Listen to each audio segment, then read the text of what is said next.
The pro-life movement is winning in America.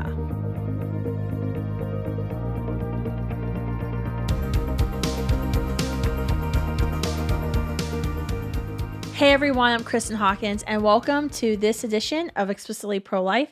Make sure you're subscribing to my podcast. You're not just waiting to get clips on Facebook. You can go to YouTube, iTunes, Spotify, anywhere where you can normally access your podcast, and guess what? I'm there. So make sure you hit subscribe. All right, so the good news is life is winning in America. And I know with news like Illinois, the abortion bill they just passed, the monster of abortion bill they just passed, their own New York style reproductive health act, they call it. And then we have Massachusetts, they've got something called the Roe Act, which is now trying to copy the New York and Illinois legislation. And we've got Maine, who's recently legalized assisted suicide. I know when you hear these articles and see these news stories, you can kind of feel like we're losing the fight. And in fact, that's what the abortion industry wants you to think. But we're not. Let's look at, in this episode, let's look at some of the states where we've had tremendous pro-life victories just in the past 5 months. So in Missouri, HB 126 was passed, signed into law by the governor.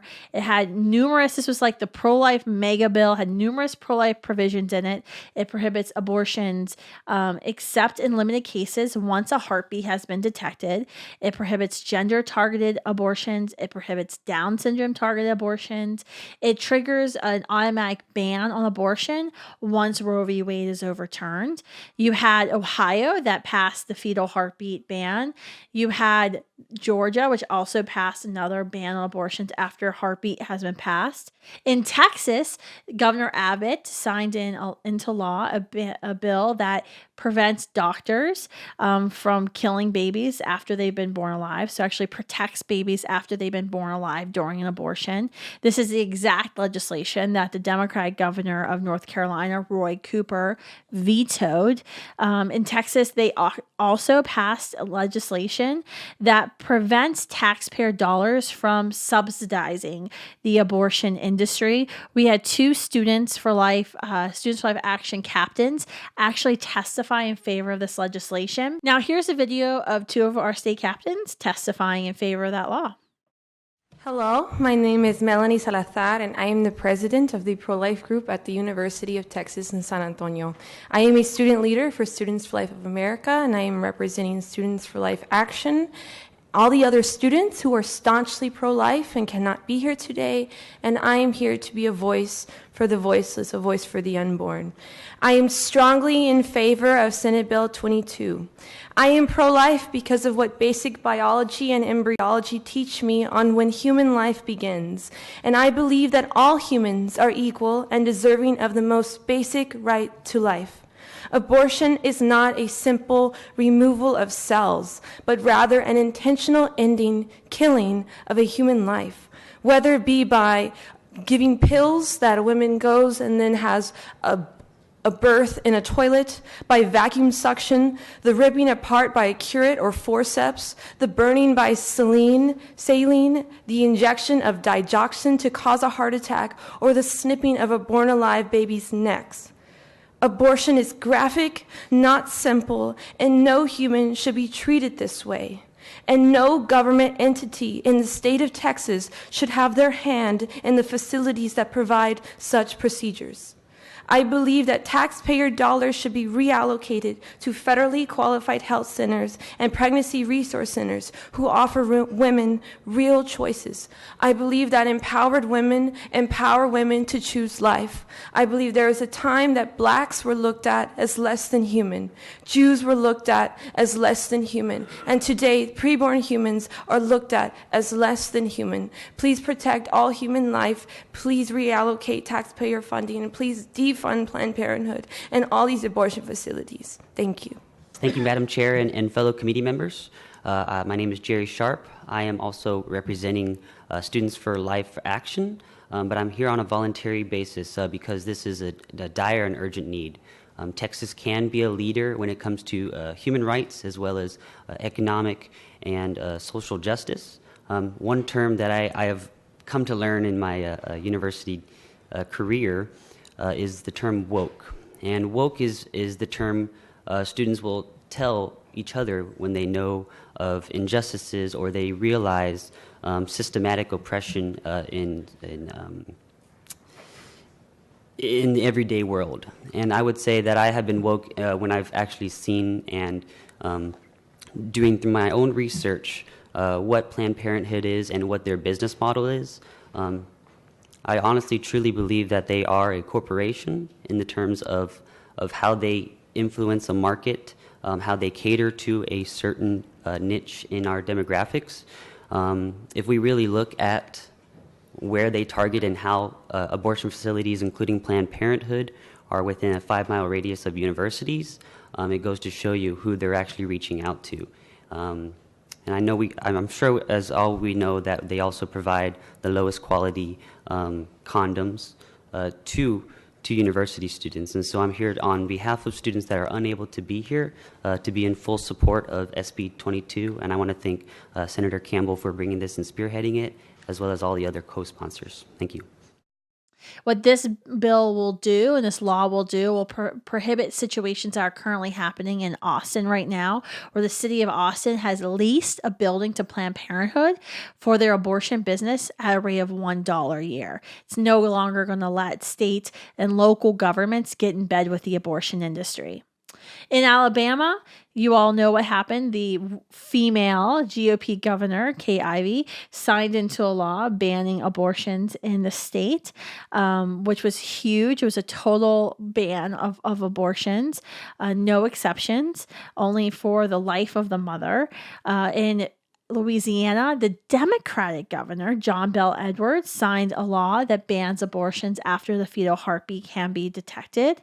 That was huge. The Democrats are not happy with Governor Edwards, kind of stepping away from the party lines.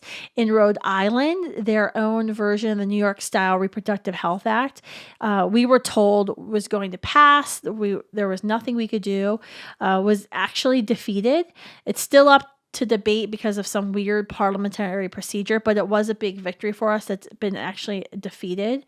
In Kentucky, we supported a law that protects pregnant workers from discrimination.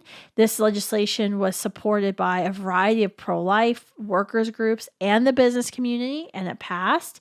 In Virginia, Students for Life was very active. We wrote a letter and circulated to all the legislative leaders to stop the pro-abortion Equal Rights Amendment, the Everything Related to Abortion Act, from passing. We did the same thing in Georgia. That was a huge victory for us. In Maryland, a pro-abortion Democratic state, our Students for Life action captains were there. They testified. They lobbied. We spoke out against the bill that would have legalized assisted suicide. That actually died in the Senate. That was a huge victory. In North Dakota, we had Students for Life Action students there speaking and testifying in favor of numerous pieces of pro-life legislation that passed. In Indiana, the same deal. There was a successful prohibition on dismemberment abortions. Dismemberment abortions, that is what happens after the first trimester. So those would be the D&E abortions, dilation extraction abortions that start about 14 weeks after the baby is too big to be sucked up into the vacuum of the abortionist. The abortion industry, by the way, hates these terms. They like to use, second trimester abortion or D&E abortion. They do not like to use the word dismemberment abortion. When you're talking about Georgia and Missouri and Louisiana with the heartbeat bills, the abortion industry really hates us using the word heartbeat bills because they realize what we know that makes common sense is that people realize that, oh my gosh, abortion ends a human life, a beating heart. That's wrong. And so they're actually already fighting back on the language. I talked about this in a previous episode. NPR and others are trying to fight back to try to force their reporters to use only abortion industry approved language when talking about these bills.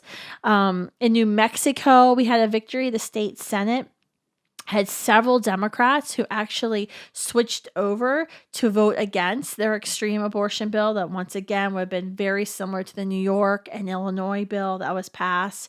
And Washington State, not a pro-life state in any regards. In fact, I believe Americans United for Life ranks Washington State as the lowest of the protections on life. They have a ranking they release every year, and they rank states based on how much they protect life. I think Washington State is like the least.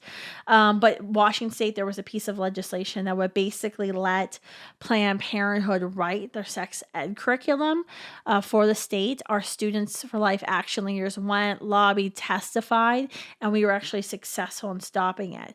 So, I mean, I just went through a whole list showing to you that momentum is on our side, that we have the victory. In fact, there was an undercover kind of, well, I guess it wasn't undercover, but the abortion industry, their big donors got together and they funded a study of what was going right and what was going wrong within the reproductive rights movement. And this kind of was released last summer, last August. A pro-life group got a hold of it, publicized it. It had been out for about a year, so it's probably about 2.5 years old at this point. But I actually have a copy of it on my floor here on my desk. I keep big stacks of paper on my floor that I have to read. It's a 90-page article. It's the Reproductive Healthcare Investors Alliance report. And they did, kind of a SWOT analysis of the abortion industry, the strengths, weaknesses, opportunities, and threats. And what they found in this report a couple years ago was that their biggest threat, their biggest weakness was the lack of state legislative opportunities, that constantly pro-lifers are advancing in these state legislatures. And that's actually why you saw, what happened in New York, what happened in Illinois is the abortion industry is fighting back harder than ever before. They've, historically put a lot of their time in Washington, D.C. I mean, obviously that's where Planned Parenthood cares, because that's where they're receiving half of their funding is through federal taxpayer dollars. So they spend a lot of their time there. But they've realized that they're losing, and they're losing massive ground in the states. And so that's why we've started to see the abortion industry fighting back with Illinois, with New York. California is obviously always terrible. I was there in California earlier this spring testifying against SB 24, the bill that's going to mandate toilet bowl abortions to force every public university campus in California to dispense the abortion pill RU46 on campus. But what we're seeing is you have the abortion states, and this is how I kind of see it shaping up in our national narrative right now, is we have the abortion states of America, and then we have the pro-life states of America. And that's what we're preparing for. If you look some of the articles in The Nation, The Atlantic, and even New York Times talking about Roe versus Wade and the fear that the abortion industry has for Roe versus Wade being reversed. They're talking about what's happening in the states, because we know instantly, and I talked about this in one of my very first episodes of Explicitly Pro-Life, we know there's about 9 to 10 states instantly that will make abortion illegal when the Supreme Court reverses itself on Roe v. Wade. And then there's going to be about 15 to 20 states where we're really going to have to engage and fight, where we could make progress to outright ban or severely restrict abortion in those states. And we're going to basically continue, as the pro-life movement, go from one state to another state to build up these lists of pro-life states. And we'll have 2 Americas at that point. States that allow the killing of a unique whole human being simply because of their age and their location, or simply because of their wantedness, and other states that protect that human child. And our ultimate goal in the pro-life movement is to get to 38 states, so we could pass a constitutional amendment, that human life amendment, that would be added to our Constitution, that would make it known throughout the land that children are protected in law throughout our country, and women are protected from the predatory abortion facility. So you're going to see, and I expect to see as we go into 2020, obviously abortion is going to continue to heat up into the presidential election cycle. It's going to be one of the main talking points. It's going to be one of the main drivers for getting voters out. And that's actually one of the things that I'm concerned about with our side, the pro-lifers, is we have to be more motivated than the pro-aborts to turn out and vote in this election, because this election is going to be all about the Supreme Court. But beyond the presidential election, what we're going to be seeing is more and more engagement in state elections and why state elections matter. What's so interesting is when you look at for example, what happens in Alabama and the law that passed there in Alabama, it was the state actually passed they called for the legislature through a ballot initiative to protect life beginning at conception. So the state legislators, when they passed their law in Alabama, they were actually following the directive of their citizens there in Alabama. And so I think we're going to see Planned Parenthood and the abortion industry get more involved in state elections. Students for Life of America, we branched off and launched Students for Life Action this February. And the goal is not really to engage that much in federal and what happens in Washington, D.C. There's a lot of great groups that are already engaging, in watching legislation, Susan B. Anthony and National Right to Life, Americans United for Life. But really where we want to engage more is on the state level of making sure that as a C4 organization, Students for Life Action can go into state level races and make sure that the legislatures remain Republican, remain pro-life, they don't flip, and then also get involved with the legislation there, because that's where we're seeing the most momentum. But historically within the pro-life movement, that's where we've seen a lot of people not really pay attention to. Well, if you look at the list of victories I just rattled off, the abortion industry is certainly going to be paying attention to states as we head into 2020, the state legislative session in 2020, as we head into the elections. They're certainly going to be paying attention. So we as pro-lifers have to be paying even more attention, being more engaged, being more motivated than they are. So this is a short episode this week. I just want to tell you we are winning. Have heart. Don't despair, no matter what you read. And ultimately, we're winning because truth is on our side. Thanks for tuning in this week, guys.